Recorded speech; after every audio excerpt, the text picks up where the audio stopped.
Hello student. Class 12th mathematics book first जो आपकी है चैप्टर फर्स्ट का ये सेकंड एक्सरसाइज है जिसमें हम लोग टाइप्स ऑफ फंक्शन समझेंगे। इसमें जो पहला क्वेश्चन आपका दिया है इसमें इंजेक्टिव फाइंड आउट करने के लिए दिया है स्टूडेंट। इंजेक्टिव का मतलब इसमें वन वन फंक्शन पूछा है। तो वन वन फंक्शन किसको बोलते हैं सबसे पहले आप ये समझ लीजिए केयरफुली।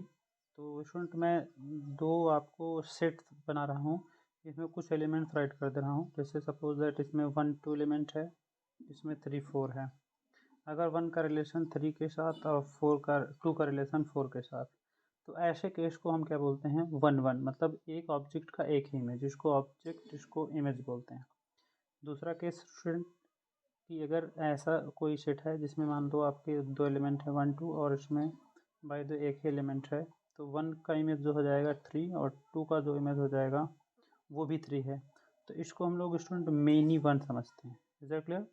मेनी वन मतलब कई सारे ऑब्जेक्ट के एक ही इमेज हैं। ठीक है ना? ये ऑब्जेक्ट हो गया स्टूडेंट और ये आपका क्या हो गया, इमेज हो गया। तो और तीसरा एक केस और समझ लीजिए स्टूडेंट। तीसरा एक केस ऐसा भी बन सकता है जैसे आपका 1 2 इसमें हो 3 इसमें हो, तो 3 का रिलेशन 1 भी हो गया और 3 का रिलेशन 2 भी हो गया। तो इसको फंक्शन ही नहीं बोलेंगे। अगर क्लास 11th का याद है होगा आपको अच्छे से, तो फंक्शन उसको ही बोलते हैं जिसके हर एक ऑब्जेक्ट के इमेज बनने चाहिए और सिंगल इमेज बनना चाहिए।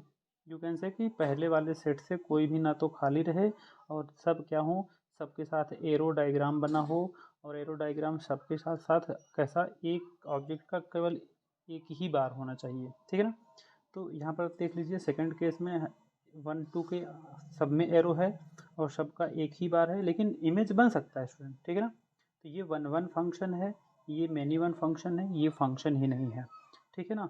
ये बात अगर आप क्लियर समझ गए हैं स्टूडेंट, तो मैं इसको इरेज करके आपको जो है अब बता सकता हूँ कि किसको हम जो है कि वन वन फंक्शन बोलते हैं। तो स्टूडेंट आपको इसमें अब कुछ गिवन नहीं है, सेट गिवन नहीं है, फिर कैसे करेंगे आप?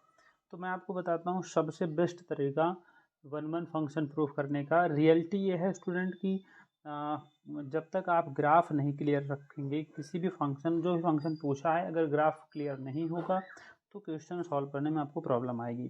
कुछ ट्रिक्स बताते हैं टीचर्स, वो भी मैं डिस्कस कर रहा हूँ आपको। पहला मैं वही डिस्कस करता रहा हूँ, उसके बाद मैं आपको सजेशन हमेशा दूंगा।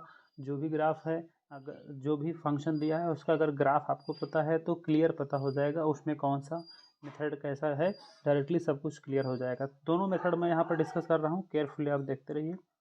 तो स्टूडेंट जैसे आपके टीचर्स आपको बताते हैं कि फंक्शन n to n है, F of X is equal to X square है, तो करते क्या है स्टूडेंट, आपको ये बताते हैं कि आप जो है कि दो नंबर सपोज कर लीजिए, एक x1 सपोज कर लीजिए और एक क्या सपोज कर लीजिए, x2 सपोज कर लीजिए। एक x1 ले लीजिए, एक x2 ले लीजिए, और दोनों पर क्या रखिए, यहाँ पर वैल्यू रखिए। x1 एक बार रखिए तो x1 का स्क्वायर हो जाएगा, और एक बार x2 रखिए तो x2 का स्क्वायर हो जाएगा।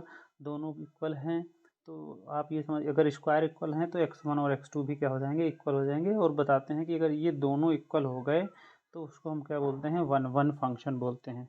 और अगर इक्वल नहीं हुआ तो उसको हम मिनी वन बोल लेते हैं। लेकिन ये सब कहानी है स्टूडेंट, मेरे अकॉर्डिंग आपको थोड़ा सा इसके बारे में पता भी होना चाहिए ना, इसीलिए जो है कि पहले चैप्टर को अक्सर ड्रॉप कर दिया जाता है। बट मैं आपको यहाँ पर आज कॉन्सेप्ट सिखा रहा हूँ, केयरफुली आप देखते रहिए ना। तो स्टूडेंट एक छोटा सा, ठीक है ग्राफ आपको सबका नहीं पता होगा बट एक्स स्क्वायर का पता है, तो वहीं से हम लोग क्लियर समझते हैं बातों को। तो स्टूडेंट एक बात तो आप क्लियर समझिए, जब तक ग्राफ क्लियर नहीं होगा तो आप तब तक इस क्वेश्चन को समझ नहीं पाएंगे। तो एक इसका ग्राफ मैं ड्रॉ कर दिया। ये ग्राफ अगर आप समझ पा रहे होंगे तो ये ग्राफ है y is equal to X square का। आज हम लोग वन वन कैसे प्रूफ करते हैं ये बताने जा रहे हैं आपको, जो आपके पहले स्कूल में या फिर कहीं भी जो प्रूफ किया जा रहा है। तो स्टूडेंट देखिए, जो पहला प्रूफ है, इसके बाद मैं ग्राफ से भी आपको डिस्कस करूंगा। पहले प्रूफ में ये है स्टूडेंट कि जैसे आप इरेशनल नंबर प्रूफ करते हैं, रियलिटी यही है स्टूडेंट, जैसे आप इरेशनल नंबर प्रूफ करते हैं सेम ऐसे ही आपको प्रूफ करना होता है वन वन फंक्शन। जैसे इरेशनल प्रूफ करने के लिए पहले हम क्या मानते हैं, रेशनल मानते हैं। ठीक है ना? और फिर उस अपनी अपनी बात को क्या करते हैं, अपनी बात को रॉन्ग जो है प्रूफ कर देते हैं और अपना नंबर जो है रेशनल ना होकर इरेशनल हो जाता है। ऐसे सेम हम लोग पहले क्या मान के चलते हैं, पहले ये मान के चलते हैं फंक्शन अपना 1 1 नहीं मेनी 1 है, और बाद में अपनी बात रॉन्ग करके ये प्रूफ कर देते हैं कि फंक्शन अपना जो है 1 1 है। आइए इस सब बातों का क्या मैं आपको डिस्कस कर रहा हूँ, क्या बता रहा हूँ, इस ग्राफ में दिखाता हूँ।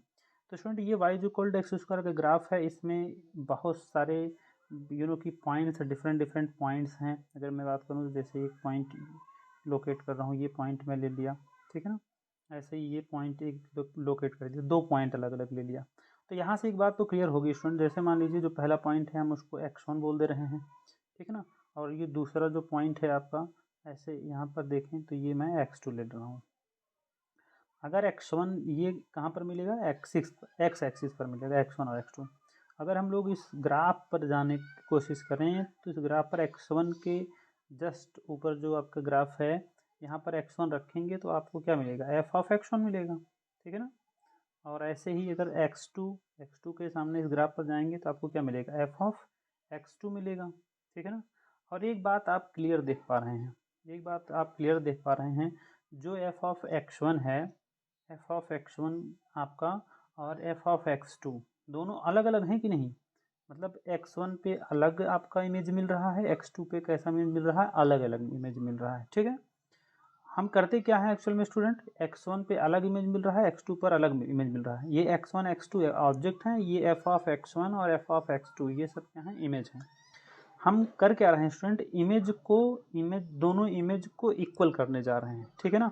बात ध्यान से समझिएगा, मतलब ये कुछ ऐसा केस है जैसे जो ऑब्जेक्ट वाला केस है, इसमें x1 x2 हैं और इसमें आपका f ऑफ x1 और f ऑफ x2 दो अलग अलग केस भले हैं, f ऑफ x1 और f ऑफ x2 भले हैं, लेकिन उनको हम इक्वल शो कर दे रहे हैं। इक्वल का मीनिंग क्या करने जा रहे हैं, दोनों को एक ही लिखने जा रहे हैं। मतलब इसमें आप चाहे तो f ऑफ x1 लिख दीजिए, चाहे f ऑफ x2, कोई मतलब निकलने वाला है, दोनों सेम ही है। क्यों, क्योंकि इसको तो अभी हम लोग इक्वल लिखने जा रहे हैं। इक्वल क्यों लिखने जा रहे हैं, इसको स्टूडेंट हम लोग ज़बरदस्ती बोल रहा हूँ फिर से, ज़बरदस्ती मेनी वन बनाने जा रहे हैं। जैसे अगर दोनों इक्वल कर दिए, इसका मतलब x1 का भी इमेज और x2 का भी इमेज क्या है, f ऑफ x1 ही है। इसका मतलब ये केस समझ लो कैसा केस है, मेनी वन, दो अलग अलग ऑब्जेक्ट का एक ही इमेज, मतलब क्या है, मेनी वन। और ये कर कैसे रहे हैं, ज़बरदस्ती कर रहे हैं, मेनी वन बना रहे हैं। इस मेनी वन बनाने के बाद f ऑफ x1 और f ऑफ x2 जो हम लोग फाइंड करेंगे, जो अपना फंक्शन यहाँ पर गिवन है, अगर ये दोनों क्या करते हैं, बोल सकते हो जैसे मशीन है, ये जो अपना फंक्शन गिवन होता है जैसे मशीन है। अब इसमें हम लोग क्या करेंगे, दोनों को इक्वल शो करेंगे, वो खुद बताएगा कि आप गलत कर रहे हो कि सही कर रहे हो, ठीक है। तो स्टूडेंट एक बार देखते हैं इसको, मैं थोड़ा स्पेस कम होने की वजह से इसको इरेज कर रहा हूँ, आपका समझ गए होंगे तो वीडियो पॉज करके आप जो है राइट कर लीजिएगा। चलिए स्टूडेंट, अब क्या मैं f ऑफ x1 की वैल्यू अगर फाइंड करना है तो क्या करना है, f ऑफ x1 आपको पता है कैसे मिलेगा, जहाँ पर x स्क्वायर है उसके प्लेस पर क्या रख देते हैं, x1 का होल स्क्वायर, ठीक है ना। और फिर क्या करेंगे स्टूडेंट, f ऑफ x2 रखेंगे, इसको भी क्या करेंगे, x2 का होल स्क्वायर, और इसको आप क्या करेंगे, इक्वल जब शो करेंगे, x1 का whole square is equal to x2 का होल स्क्वायर।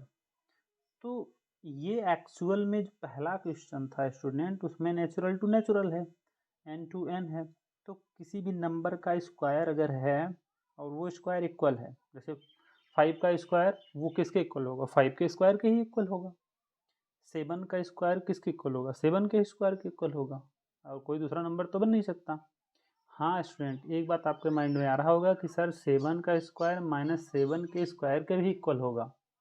तो ये बात तो सही है, लेकिन ये हम केस किसके लिए लिए हैं, नेचुरल टू नेचुरल लेने हैं, इसलिए नेगेटिव नहीं ले सकते हैं हम ओनली पॉजिटिव नंबर ले सकते हैं।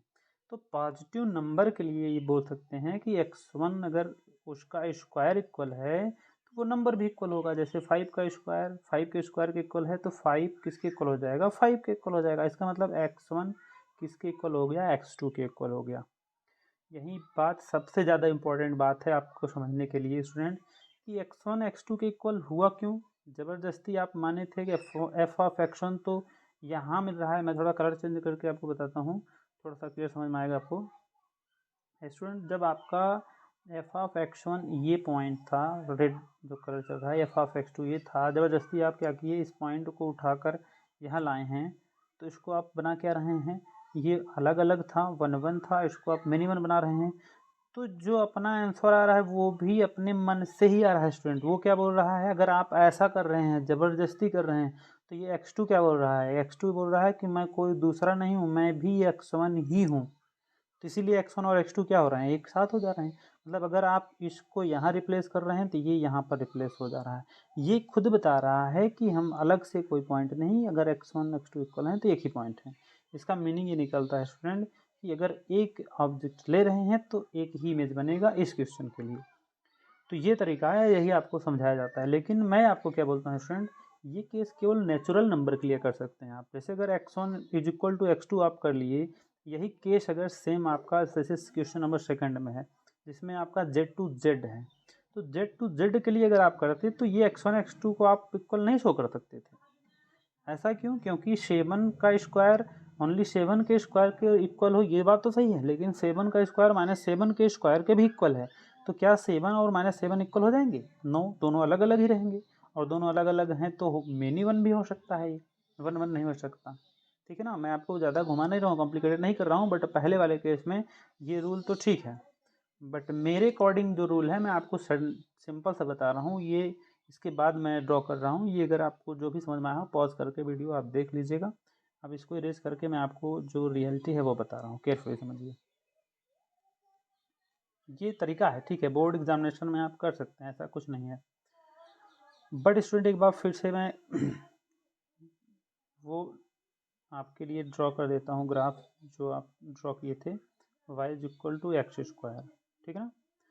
तो एक बात तो पहले ठीक है, जो आप सॉल्व करेंगे वो अलग बात है, लेकिन एक बात क्लियर है कि अगर पहले वाले क्वेश्चन में n टू n दिया है तो n टू n में स्टूडेंट आपको एक बात समझनी है, n टू n कहाँ से, ये जो ऑरिजिन है ऑरिजिन से आगे n टू n है। तो आप एक चीज़ गौर करके बताइए कि क्या आप यहाँ से यहाँ पोर्शन से इधर जितने भी नंबर हैं, जितनी वैल्यू x की लेंगे, क्या कभी ऐसा होगा कि जो फंक्शन है उस पर दो अलग अलग पॉइंट पर सेम आपको वैल्यू मिल जाए? दो अलग अलग पॉइंट पर अगर सेम वैल्यू कोई मिलती है तो मेन्यू वन होगा, अदरवाइज ये फंक्शन वन वन ही रहेगा। तो एक बात तो क्लियर है, जैसे जैसे देखिए आप बढ़ेंगे ये वैल्यू भी क्या हो रही है, इंक्रीज ही हो रही है ना, ये वैल्यू भी इंक्रीज हो रही है। कोई ऐसा पॉइंट आपको नहीं मिलेगा n टू n में जिस पर क्या हो, एक दो अलग अलग ऑब्जेक्ट के एक ही इमेज मिल जाए, ऐसा नहीं हो सकता। ये वाला केस नहीं हो सकता किस में, n टू n के केस में, ठीक है ना। लेकिन स्टूडेंट जो क्वेश्चन नंबर सेकंड है, क्वेश्चन नंबर सेकंड में सेम यही ग्राफ है, लेकिन वो z टू z है। z टू z का मतलब, अब z जो होता है आपका वो क्या होता है, z इंटीजर होता है जो पॉजिटिव वैल्यू भी लेता है और नेगेटिव वैल्यू भी लेता है। तो इस केस में स्टूडेंट आप अगर केयरफुली देख पा रहे होंगे तो इस केस में देखिए बहुत सारे ऐसे नंबर हैं, जैसे अगर मैं यहाँ से राइट साइड में 2 ले लूँ तो यहाँ पर 4 आ सकता है। 2 ले लूँ तो यहाँ पर रखूँगा तो कितना आएगा 4, और यहाँ पर -2 ले लूँ तब पर भी क्या आएगा, 4 ही आएगा। यू कैन से कुछ ऐसा केस, एक मैं 2 ले रहा हूँ, एक मैं -2 ले रहा हूँ, तब दोनों केस में क्या आ रहा है, 4 4 आ रहा है, ठीक है ना। तो इस केस में फंक्शन वन वन नहीं होगा, इस केस में फंक्शन ओनली मेनी वन होगा। और बोर्ड एग्जामिनेशन में अगर लिखने जा रहे हो तो ये ग्राफ आपको बहुत ज़्यादा हेल्प करने वाला है स्टूडेंट, क्योंकि इस ग्राफ से आपको क्लियर होगा कि ये मेनी वन क्यों नहीं है। तो आप ऐसे दिखाओगे, कोई एक पॉइंट आप क्या करोगे, रफली ऐसे माइंड में सेट रखोगे, ग्राफ बनाओगे कि हाँ एक दो पॉइंट ऐसे मिल रहे हैं जिनका क्या है, एक ही आंसर मिल रहा है, एक ही आंसर मिल रहा है, दो अलग अलग वैल्यू का एक ही आंसर मिल रहा है, इसका मतलब फंक्शन वन वन नहीं है, फंक्शन कैसा है आपका, मेनी वन है। Is that clear? तो स्टूडेंट जो आपको बताया जाता है कि x1 को ट्रिक बताते हैं कि x1 और x2 मान लीजिए, दोनों को इक्वल कर लीजिए, फिर इसके बाद आता है तो उसको आप मान लीजिए, वो क्वेश्चन सही है स्टूडेंट, मैं नहीं बोल रहा हूँ गलत है, लेकिन हर एक क्वेश्चन में वो सही नहीं है, आप उसको गलत करके आ सकते हैं। इसलिए मैं आपको बोलता हूँ कि एक लिमिटेशन है, बहुत ज़्यादा ग्राफ नहीं है, ज़्यादा से ज़्यादा कि 6-7 ग्राफ हैं केवल, वो भी सिंपल वाले ग्राफ हैं, उसकी प्रैक्टिस कर लीजिए आप। और क्वेश्चन चाहे जिस इंटरवल में पूछे, जेड टू जेड पूछे, नेचुरल से नेचुरल पूछे, आर से आर में पूछे, आप बहुत ही आसानी से कर सकते हैं। वैसे मैं सारे क्वेश्चन डिस्कस करूँगा, सब कुछ ग्राफ बताऊँगा आपका, और तब तक आप कि चैनल्स को देखते रहिए, अच्छा लगता है तो सब्सक्राइब भी कर लीजिएगा। और यहाँ पर मैं अपना वीडियो पॉज करता हूँ, बहुत बड़ा ना हो जाए। आई होप समझ पाए होंगे आप कौन सा फंक्शन मेनी वन है, कौन सा वन वन है। मिलते हैं हम लोग स्टूडेंट नेक्स्ट वीडियो में।